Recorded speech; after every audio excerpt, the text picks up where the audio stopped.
We're joined by Brown Bears' new defensive backs coach and special teams coordinator, Darryl Jackson. Darryl, how you doing? I'm doing well, Scott. How are you doing? I'm doing great. Thank you for joining us. You spent the last 7 seasons in this same role or capacity, defensive backs coach, special teams coordinator at Bryant University.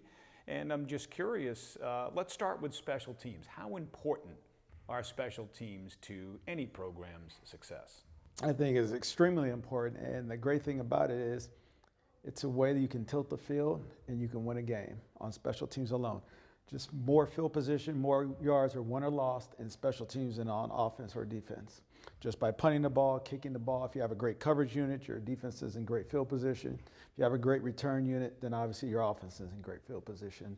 And our job is to have an impact on the game so that we understand we can dominate on special teams by being physical and create field position for both sides of the ball. Let's move to the defensive side of the football and the defensive backs that play for you here at Brown. When you're looking for someone to play DB, what types of qualities are you looking for in these young men? They need to be what? They need to be physical. They need to have good football intelligence. They have to be able to tackle in the open field. But more importantly, they got to have the willingness to play with a chip on their shoulder, to understand that it's a mental game. And there is, especially in today's football, because the ball's thrown more, they're going to have more opportunities in the air. But you got to be ready for that challenge. Okay, your first year here at Brown University. I'm curious, what does it mean to you to be a football coach here at Brown? Oh, this is a great, great opportunity. It's an unbelievable opportunity to be at such a prestigious university and to be in a league that everyone knows worldwide and have that opportunity to join the history and create our own history while we're here that is rich within the Ivy League. So for me, it's an outstanding opportunity and looking forward to it. You guys just wrapped up spring football. How did that go? And were there any players that stood out to you, either in the defensive backfield or on special teams? Spring football went very well, and the young secondary did a very nice job. Very proud of all of them. The one that probably stood out the most was Charlie Delape. He's done a very nice job, and he will continue to get better, but I thought he stood out, had a very good spring. And then our safeties, Brandon Talarczyk and Davis Back, and then CP, all 3 of them did a very nice job this spring. And then Dawson, our specialist, he's got a very live leg, which is awesome to have. Yeah, and he did a lot of kicking this spring, didn't he? Yes, he did. Yes, he did. But we didn't wear him out, so that's a good thing. Well, he's got 4 months to rest up for camp, which begins in mid-August. What is your message to your players? What do they need to do these next 4 months to be ready to go in August?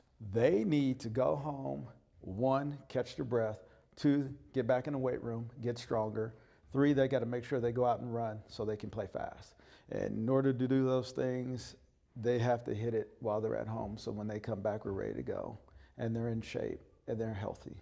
And if they can do those things, then we'll be ready to roll. There's an old adage that it's not necessarily about the X's and O's, but the Billies and Joes. You need good players to win football games.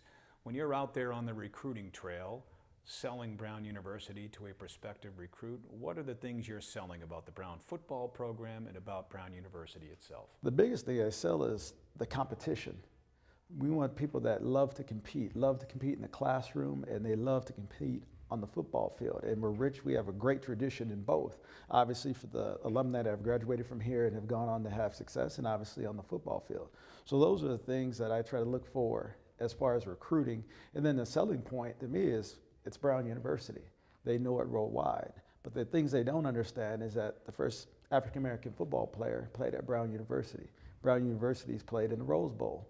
And these are things that, especially for the people on the West Coast that probably don't understand that and don't know that, and you try to bring that to their attention. Our location is awesome. Great location. We're halfway between Boston and New York, which is phenomenal for someone that's traveling for such a distance that they have an opportunity to fly direct in either one of those cities and get here, and not just in the Providence. Yeah. And as you and I sit here and do this interview, the backdrop behind us kind of highlights the success that some former Brown football players have had professionally as well. Since the 2001 NFL season, Brown football players have won a total of 9 Super Bowl rings in the National Football League. That's really hard to believe. That is hard to believe, but it's an outstanding feat, and it's awesome. And I know quite a few of them have come right here from the local team with the Patriots. Yeah, yes, they have. Well, Darryl, we're thrilled to have you here at Brown University. Thank you for joining us, and good luck this fall. Thanks, Scott. Looking forward to it. All right, Darryl Jackson, defensive backs coach and special teams coordinator for the Brown Bears.